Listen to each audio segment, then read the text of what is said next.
नमस्कार। बात करेंगे देवगुरु बृहस्पति के मेष राशि से वृष राशि में परिवर्तन के प्रभावों के संदर्भ में कन्या लग्न अथवा राशि के लोगों पर क्या प्रभाव स्थापित होगा, क्या परिवर्तन इनके जीवन में हो सकता है 1 वर्ष तक। क्योंकि देवगुरु बृहस्पति मंगल की राशि को छोड़ करके जाएंगे कब? वैशाख कृष्ण पक्ष अष्टमी तिथि 1 मई 2024 दिन बुधवार को दिन में 9:50 पर मंगल की राशि मेष को छोड़ करके दैत्य गुरु शुक्र की राशि वृषभ में प्रवेश कर जाएंगे। इस दौरान कृत्तिका नक्षत्र, रोहिणी नक्षत्र तथा मृगशिरा नक्षत्र के कई चरणों से होकर गुजरेंगे। कृत्तिका नक्षत्र के स्वामी सूर्यदेव, रोहिणी के चंद्रदेव और मृगशिरा के मंगल महाराज हैं। तीनों ही ग्रह सूर्य, चंद्र और मंगल देवगुरु बृहस्पति के परम मित्र ग्रह माने जाते हैं। तो परम मित्र ग्रहों की नक्षत्र से जब गुजरेंगे तो अपना प्रभाव स्थापित कर पाने में सफल होंगे। तो ऐसे में कन्या लग्न अथवा राशि के लोगों पर क्या असर डालेंगे, क्योंकि ये जा रहे हैं वृषभ राशि में, भाग्य भाव में। और कारक किसके होते हैं कन्या के लिए? ये कारक हो जाते हैं चतुर्थ अर्थात सुख भाव के, सप्तम अर्थात दाम्पत्य भाव के। तो सुखेश और सप्तमेश होकर के भाग्य भाव में गोचर करेंगे। यह बहुत ही सुंदर योग है, बहुत ही बेहतरीन योग है।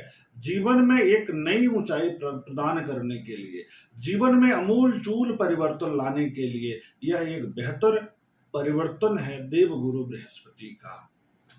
क्या क्या करेंगे?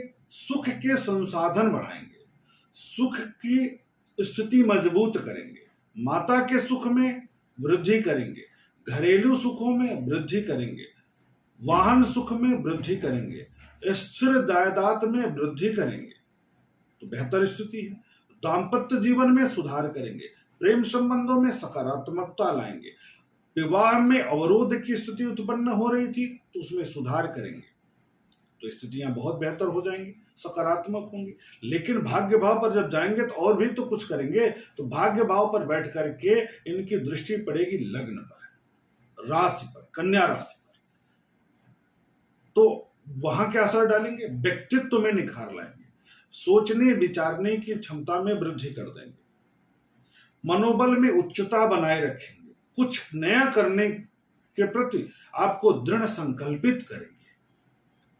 आपके मन में एक ऊर्जा का भाव आएगा और एक सकारात्मकता आएगी जिससे आप कर्म क्षेत्र में आगे बढ़ेंगे। और जब कर्म क्षेत्र में आगे बढ़ेंगे और भाग्य का भी साथ मिलेगा तो आपको एक अच्छी उपलब्धि हासिल हो जाएगी। उसके बाद देवगुरु बृहस्पति की अगली दृष्टि पड़ेगी पराक्रम भाव पर, सप्तम दृष्टि पड़ेगी पराक्रम भाव पर, भाई बंधु मित्र यार दोस्त के भाव पर पड़ेगा, सामाजिक दायरे के भाव पर पड़ेगा। तो सामाजिक दायरे में वृद्धि होगी, भाई बहनों मित्रों के सहयोग सानिध्य में वृद्धि होगा, आपके सामाजिक क्षेत्र में बदलाव आएगा, सामाजिक क्षेत्र में एक सकारात्मक परिवर्तन देखने को मिलेगा, भाई बहनों मित्रों का सहयोग मिलेगा। हो सकता है कि इस बीच में कोई व्यक्ति आपका बहुत अच्छा सपोर्टर, आपका मित्र बन जाए जो आपके जीवन में बेहतर करा दे। राजनीति के क्षेत्र से यदि आप जुड़े हैं तो यह समय आपके लिए अत्यंत ही सकारात्मक है।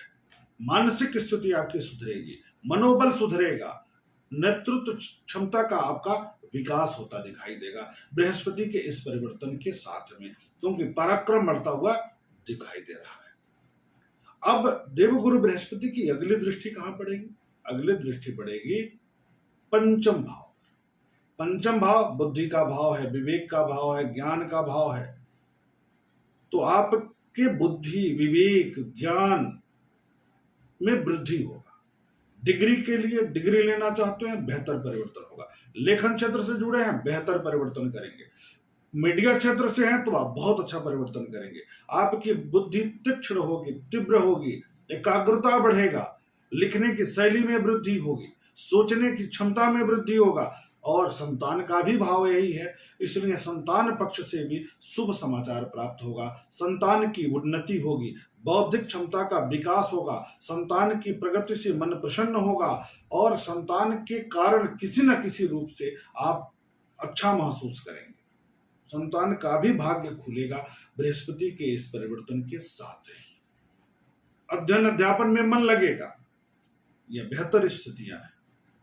अगर मूल कुंडली में बृहस्पति पीड़ित नहीं है तो बृहस्पति यहाँ पर हर क्षेत्र में बहुत अद्भुत बेहतरीन परिणाम आपको प्रदान करेंगे, विशेष करके गृह, वाहन, दाम्पत्य, भाग्य, मनोबल, मानसिक स्थिति, सुख, ज्ञान।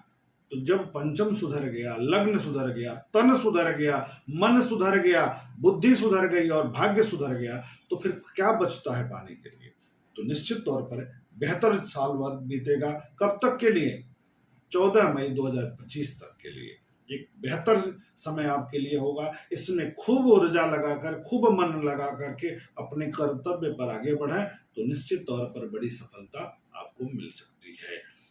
अब मूल कुंडली में यदि बृहस्पति पीड़ित है, किसी भी तरीके से अवरोधक है, पीड़ित है, पाप दृष्टि है, शनि की दृष्टि है, राहु की दृष्टि है, तो ऐसे में बृहस्पति को बल देने के लिए उपाय कर लेना चाहिए।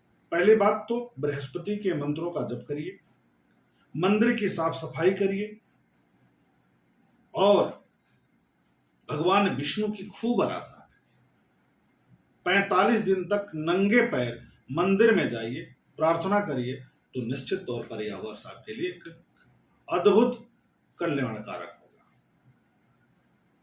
नमस्कार।